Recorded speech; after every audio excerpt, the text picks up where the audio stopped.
Hello, it is Average Done here.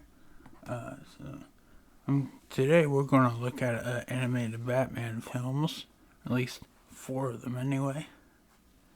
And, well, first, we gotta check out our song of the day. Now, the song of the day is just a random song that I think of that encapsulates the day. Today, it's Friday. I'm in Love by the Cure. Of course, we all know the other songs of the day or any more information. You can follow me on Instagram at triple XXX Mayhem. How it's spelled in the description below. And anyway, I've been reading a lot of stuff recently, like Street Fighter number 3 by IDW Comics and Sonic the Hedgehog number 7 by IDW Comics. Those are also going to be on my Instagram. And now, on to the main event, which is the Batman films. So, let's see. So, first off, I got 4 Batman films. I'm gonna praise these films in different ways because they're all good and I don't want to rank them per se. But they're all good, and if you like Batman, if you like animation, you're gonna love these. So first off, I got one for best fan service, and that is Batman versus the Teenage Mutant Ninja Turtles. It's just simply awesome. If you like fan service, of course, if you like any of these franchises, you're gonna love this. It's got everyone except for Splinter, but and basically the story is a Shredder is working with Ra's al Ghul.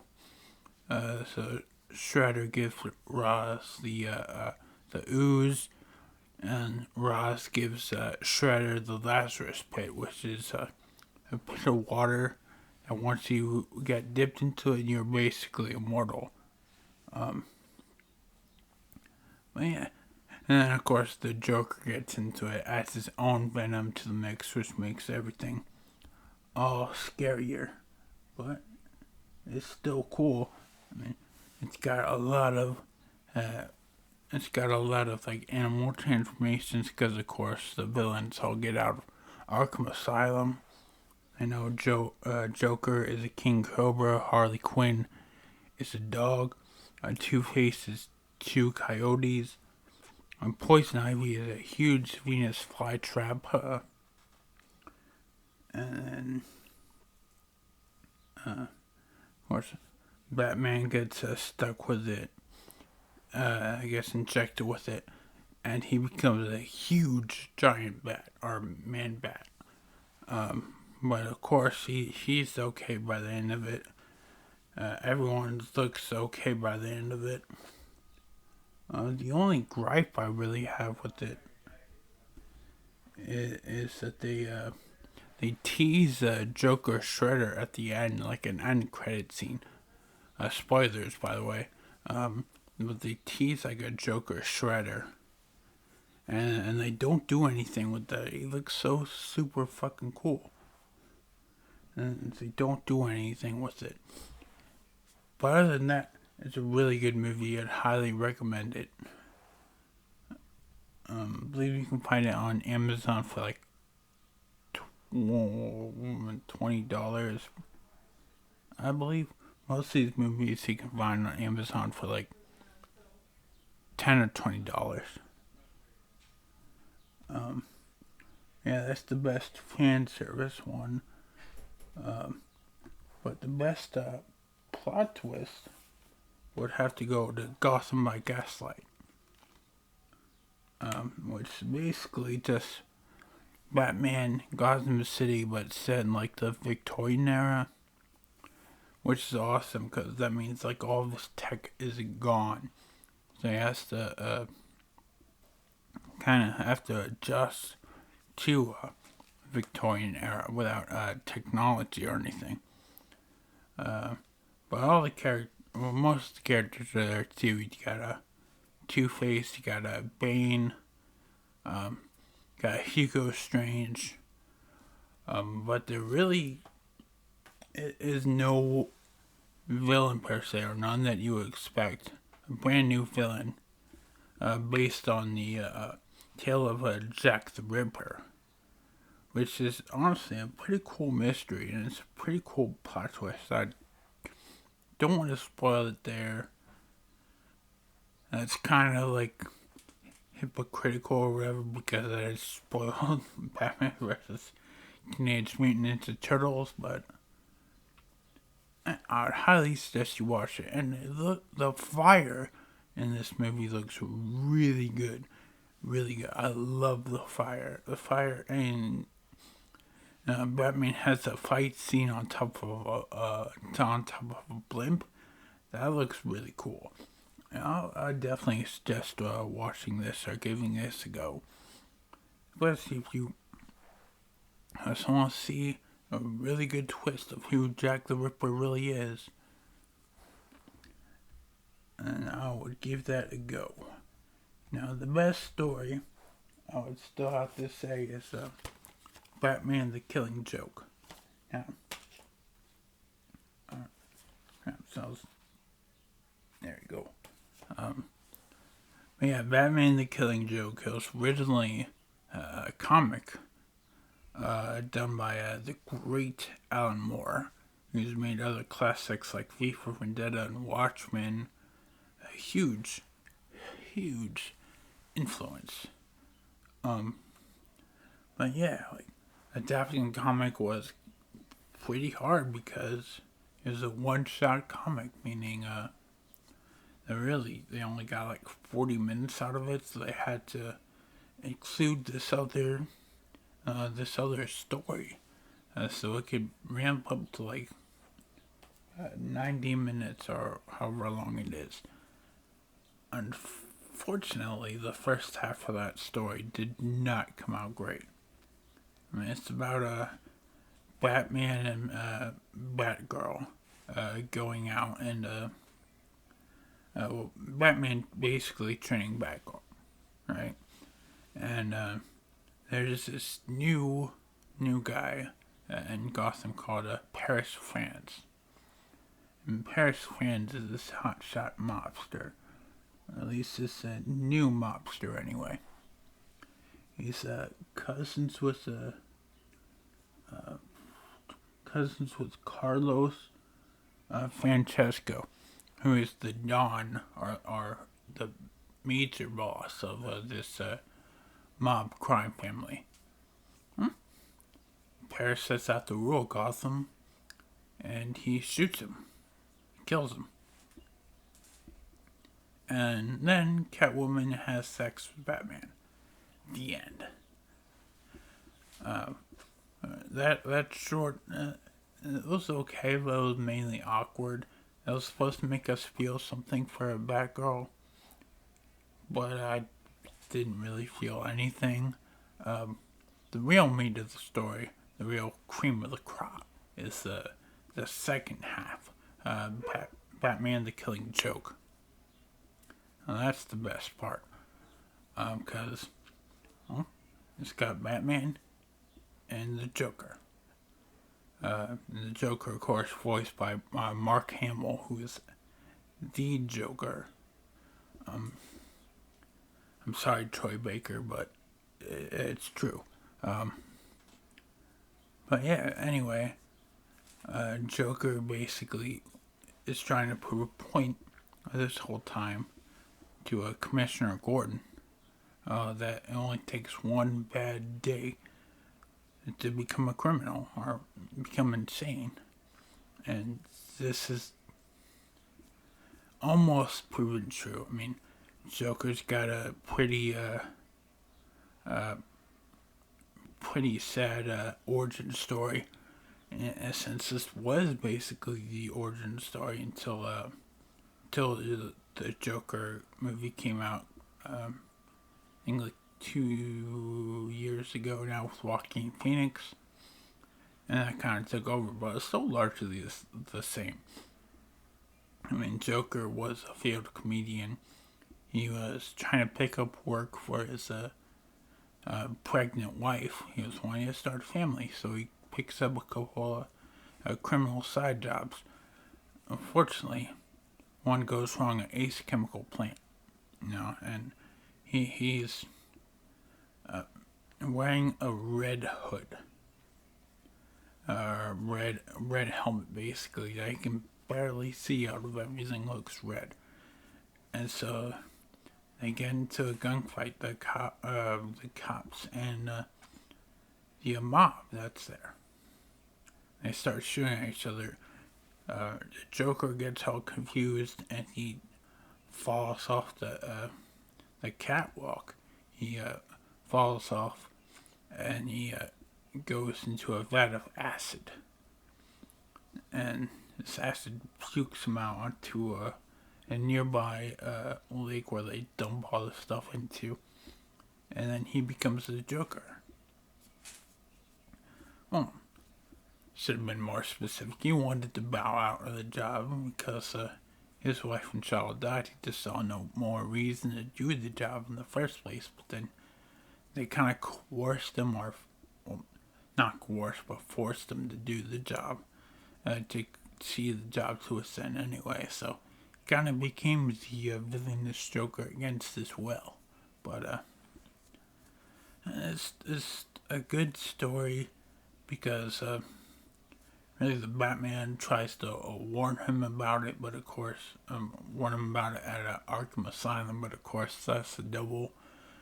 The real Joker's out at the pier trying to buy an amusement park, so then he can kidnap Commissioner Gordon and show him all it takes is one bad day. So after he buys the amusement park, he goes to Gordon's apartment and he shoots Barbara. And it's heavily implied that he sexually harasses her too, because he kidnaps Gordon and he sends him on this ride, like the Love Boat, this Love Boat ride or whatever, where he replaces everything with shock and terror moments or whatever, where he shows the ironicity or whatever of being against criminals but letting the Batman roam free. Him literally getting a book and throwing the book at a cardboard Batman. And then further on in the ride, Joker sings this original song that's actually quite good called I Go Loony. And he shows pictures of Barbara Gordon just naked and bleeding. I mean, it's supposed to drive him insane. And at the end of the ride, Gordon gets caged. Batman finally finds him. And Gordon says, we gotta turn this guy in. We gotta do it by the book, though. Because if we don't do it by the book, then I'm a huge hypocrite, or whatever. So that's what they do. Batman goes after the Joker. And of course he fights Joker. He fights him in like an upside down room, of course, and all that. And at the end of it, Joker just kind of gives up because he didn't bring his real gun.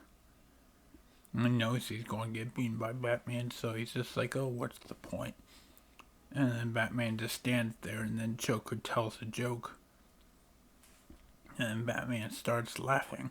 I think the joke is like, two people escape from prison. There's two people escape from prison, right? And then they both have to jump. They're both on the roof of the building. And they both have to jump. And if they make the jump to the side of the building, then they're free. They're out of the jail. So the first person jumps, he makes it. And the second guy says, like, I can't jump, I'm afraid. So the other guy's like, oh, I got an idea. Pulls out his flashlight and he shines it at at the bottom through the buildings or whatever.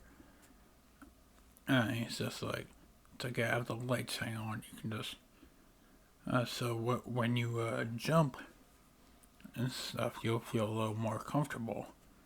And oh, yeah, I explained it wrong.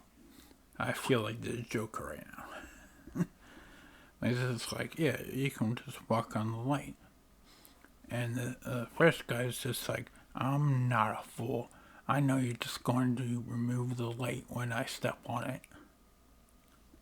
Then the Batman laughs, the Joker laughs, and that's the end of the story. And honestly, this is one of my favorite comic books. I translated it from German, actually. That's the first time I read it. I translated it from German to English, which was pretty hard, but pretty worth it, I think. And I just been in love with comics like ever since. Like, I think I did it in like 2012. And that was the start of a very long comic obsession or whatever. And last but not least, the best animated Batman film, in my opinion, is Batman Ninja. This is a really great animated film. And it has a lot of people in it too. I mean, it has like Batman, there's the Joker, which have been in almost every film. But it's also got Catwoman, Nightwing, Robin, Red Robin. Yeah, Joker, Harley Quinn, Two-Face, Deathstroke, the Penguin, Poison Ivy. It's loaded. And I'll tell you, now it has Gorilla Grodd too. Yeah, so basically, before I get too into it, the story is that Gorilla Grodd invents his time machine. The intention of going back to the past, finding a place to settle and conquer easily without the Batman's grasp. But unfortunately, he screws this up somehow. So he transports all that I said back to the past, along with Alfred too, I think. And so he transports them all to a feudal Japan. But unfortunately, everyone gets transported at a different time according to like when they got teleported or whatever. And this is years apart from each other. So everyone goes back to feudal Japan. Batman's trying to figure out where the heck he is. He still has a lot of his technology though, because he was transported with like the Batmobile and stuff like that. So anyway, everyone's just lost and spread out. So but Batman comes across the Joker already. The Joker and Harley Quinn, who have this big, huge mech bot called Arkham Castle. And Pierce has a house at first. But then it springs out of the ground as a big, huge, giant mech bot. And it's just simply awesome. But, of course, Batman doesn't defeat the Joker at first. But Batman kind of escapes and kind of replans everything. And he finds Gorilla Grodd in this cave. So basically, after Gorilla Grodd and Batman team up for the first time, they defeat the Joker. And the Joker and Harley Quinn, they play amnesia from it. It's actually one of the most unique moments of the movie, because the animation just is spot on. It depicts mental illness and all that stuff, and depicts everything fading away, getting glossy, because apparently the real Joker is dead. apparently. But of course, we know that he isn't, but he plays that for right now. It's important to the movie. Batman's technology, it all blows up, starts to not work, so Batman's questioning why he's even doing this. And Nightwing brings him up and basically says that, you know what, Batman? Man up. And of course he does. And then so he gets back in the fight, Gorilla Grodd betrays him. Catwoman leaves him. And Gorilla Grodd goes to Two-Face and he's just like, only need for these energy converters is my time machine. The Quake engine needs them. And if we get all four, we can go back to our time. Of course, that isn't his actual intention. His actual intention is to send all the villains and Batman and all the villains and heroes to a modern day Gotham and to leave himself there so he can rule everything. Well, that all fails. There's huge mech battle. Huge mech battle. It has excuse me. But there's a huge mech battle in the middle of the city. It has the Penguin, Poison Ivy, Deathstroke, and Two-Face fighting. And of course, other mechs, are awesome. Two-Face, the Penguin has Trojan Birdman Castle. Poison Ivy has a Droken Plant Poison Castle. Deathstroke has Gijuku. I cannot read. It has Gekuju Shorosa Castle, and Two-Face has Fedo Omote Two-Face Castle.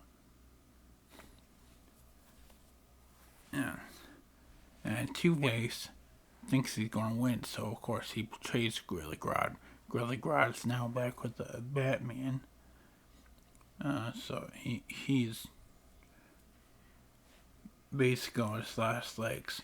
So he's like, forgive me, Batman.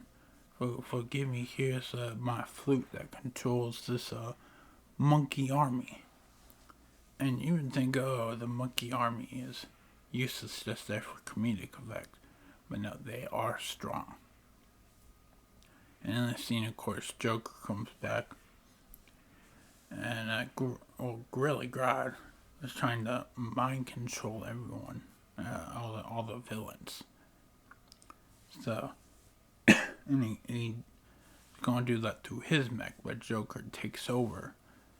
And takes over Arkham Castle. And, of course, mind controls everyone. They all combine to make this super awesome mega castle dynamo mech thingy. And it's just awesome. It's not good for Batman, but it looks awesome. But of course Batman's gonna win. But how is he gonna win? Well, all the monkeys that have been acquired through Gorilla Grodd's flute, they all converge to make this mega monkey. I don't know how, but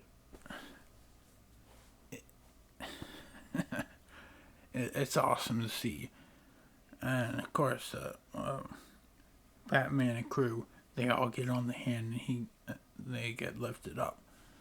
But before they get inside, Batman somehow creates this mega bat filled with bats.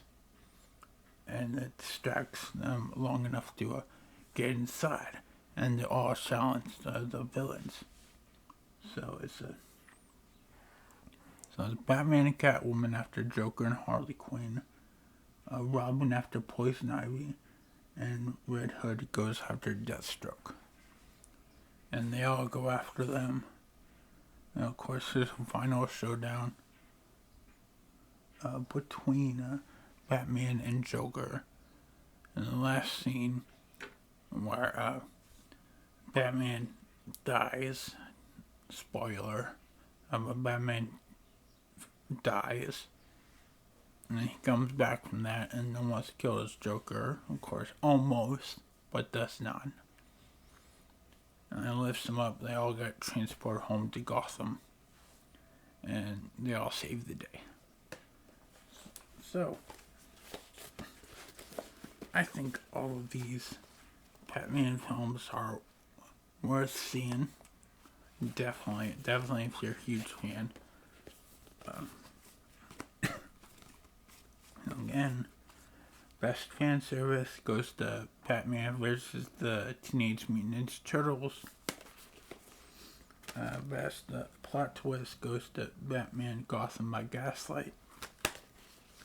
Best story goes to Batman the Killing Joke. And best animation goes to Batman Ninja.